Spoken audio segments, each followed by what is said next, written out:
ፓወር ኦፍ ማኒ ጋይስ እንዴት ናችሁ? እሺ የምታዩት ሻንጣ ምን ይመስላችኋል? ምን ያለ ይመስላችኋል? እስቲ አብረን ምንድነው? ኧረ ልብስ ነው። ታውቃላችሁ? ይሄ ልብስ አይደለም፣ ልብስ ሳይሆን ብር ነው። እንዴት አትሉም? አሁን ሽጬ ማለት ነው ወደ ብር መቀየር እችላለሁ። ከዛ ዘና ያለ ላይፍ መኖር እችላለሁ።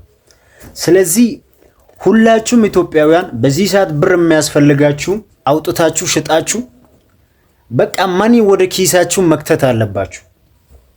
ክተት ወንድም ክተት፣ ብር ክተት፣ ኪስ ውስጥ ብር ክተት፣ የትም ብር ክተት። እሺ ማኒ ኢዝ ክተት፣ the power of money. Okay bro, ይመችኝ።